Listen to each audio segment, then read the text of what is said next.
Hi, my name is Ying, and Joseph, who is the lead financial advisor for Equity, is with us here today to talk about how much are you supposed to contribute to your household income. This is a highly personal question that's on the top of some people's minds.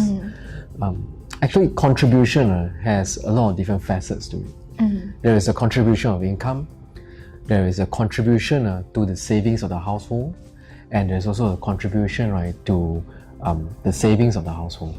Right?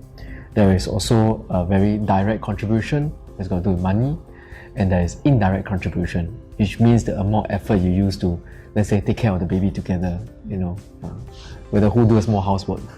So every couple has a different way of valuing what is a contribution, what's not a contribution.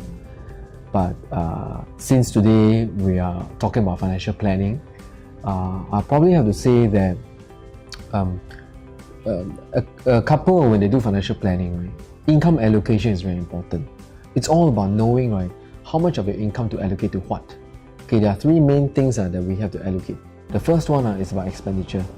So my guide is you do not spend less than 50% of your income, and you do not spend more than 70% of your income on pure expenditure, right? And you need to have about 10 to 20% of your income on insurance, okay, to protect your family from financial disaster if you were to lose your income. And then last but not least, you need to save about 20 to 30% of the household income. And we've said before, 20 to 30% is a mixture of cash savings and investments. Some couples, right, they have a system where one party does all the savings and the other party does all the expenditure, right? Now, but sometimes they forget that even though they have such a system, right, they forget that the other person is doing it. I'll give you an example. So, okay, I'm the husband, somebody is the wife, and maybe, okay, we've decided that she's going to do all the savings, I'm going to do all the expenditure. And finally, when my account has no money, because I'm doing expenditure, right, and her account has a lot of money, there comes a point where maybe she might forget that, oh, you know what, because I'm the one who's focusing on this. It's normal for me to have no savings.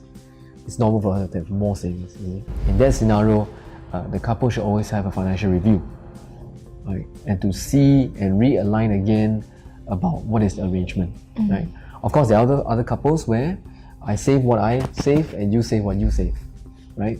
But sometimes there is a little bit of mistrust, in a sense that we are supposed to save 20% each, and then on some months I indulge a little bit more in my hobbies and then I save less, whereas you were very disciplined in holding on to this system, right? So if the wife finds out, and then the husband will probably be in trouble, right? So in this case, transparency is very important. important. So some people then resort to having a joint account. So the first step might be to have an account where it's a joint name, and we measure the income of the man and the woman. And then from there, after we measure, we agree on an amount to put inside the joint account. Yeah. So that is a contributive account. Now, talking about joint accounts, right, there are other types of account, which is the emergency account, right? So that is a lump sum put in a fixed deposit in case of emergencies when people lose their income. Right? Long-term contribution also has to be taken into account. All right. So I've met couples out there who have long-term plans for retirement, right? But unspoken amounts of money that's being contributed. Meaning to say, in that case that I know, right, the woman contributes more. Oh. In the long term. So when she gets the bonuses, she'll put it in. Right? And they know that the account is for retirement planning. So the man is a businessman, he doesn't put a lot into it. Sometimes he puts, sometimes he doesn't. Sometimes he takes out money to buy the family car. So in that sense, right, if there's no communication, the lady might feel that, oh, it's not fair. Why am I putting in? Yeah. Always putting the money? And then of course the gentleman will then say, but you know what?